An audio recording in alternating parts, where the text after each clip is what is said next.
Ayan, welcome back ulit. Ngayon pag-uusapan natin naman yung Python functions. Bakit nga ba natin kailangan ng function? Una, para ma-reuse mo yung code at para hindi pa ulit-ulit yung logic na tina-type mo. So, bigay tayo ng example.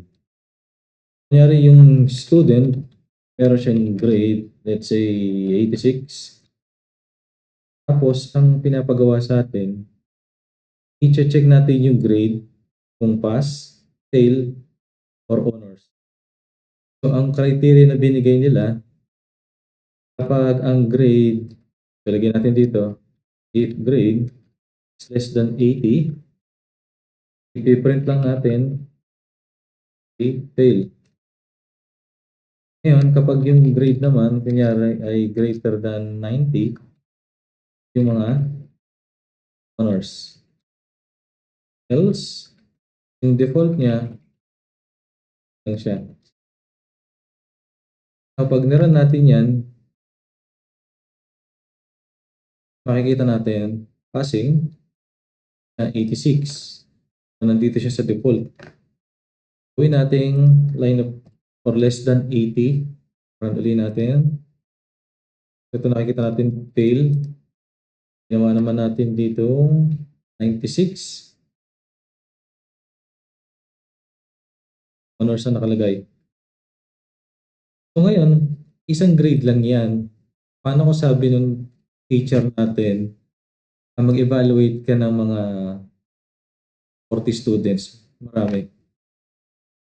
Ito, uulit-ulitin natin.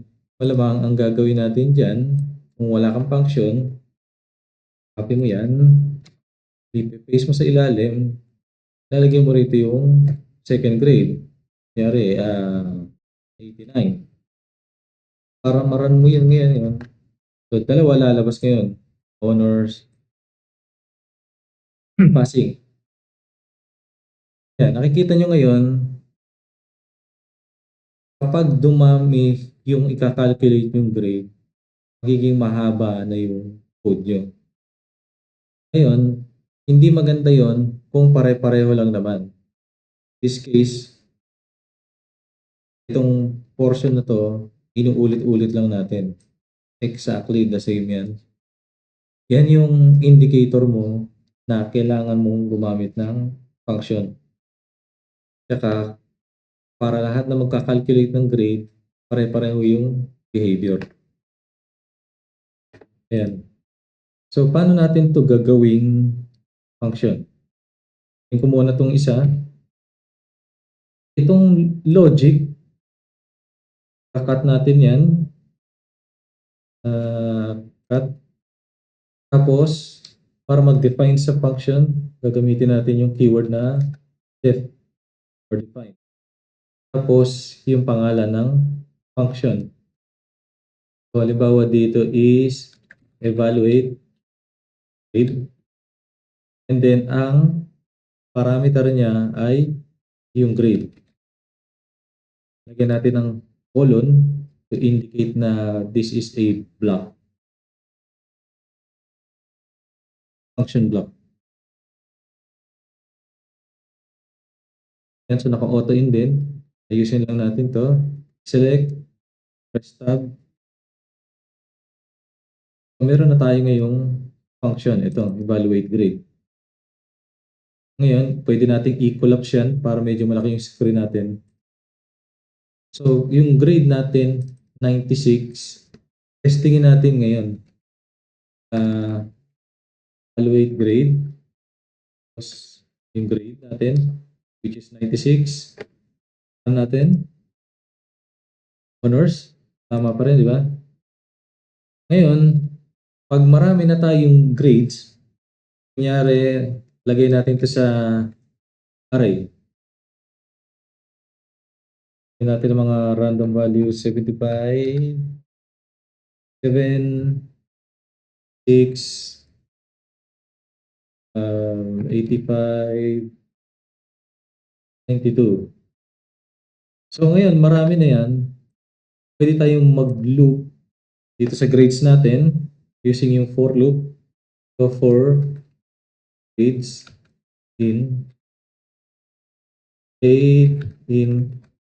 grades, and then papa-evaluate natin sa kanya. And pag niran natin, capture niya lahat. Now, what if gusto nating ilagay din yung actual grade? Kasi dito, hindi natin malaman ano yung numerical grade. Babaguhin lang natin itong function. Pwede rin nating i-display yung grade dito. So, pwede nating i-print dito yan. Pwedeng i-print natin dyan yung grade, pero hindi ganun kaganda yan. Tignan natin. Yan. Nagiging line per line siya. Now, remember, pwede tayong mag-format ng string. Pwede rin kasi nating ilagay dito yung grade. So, magre-repeat ka na naman. Tingnan natin lahat ng options. So, grade. Tanggalin ko to. And then dito, ilagay ulit natin yung grade. So, ito yung isa sa formatting style ng string. Pagdara natin, okay naman yung output. Kaso kung titingnan mo, kung sa error to, lalo pag napakadami na nito. So another way na pwede natin gawin dito is instead na directly mag-print tayo dito, ilagay lang natin to sa variable.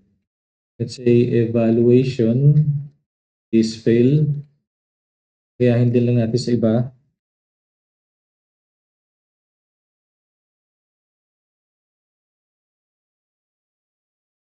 Ayan. So ang ginawa natin dito, in-store lang natin yung value ng evaluation based sa grade. Tapos dito sa ilalim, dito pwede na tayo mag-f-string or kung ano yung paborito yung formatting ng Python. Ilalagay natin dito yung grade. Tapos, ano yung evaluation niya. So, i-run ulit natin to. Rin yung output natin. Pero ngayon, mas malinis na, mas maayos yung function. Nandito yung logic to evaluate na andito yung output. So, sa next video, ibay naman natin tong function to. Instead na nagpe-print, magre-return tayo ng value.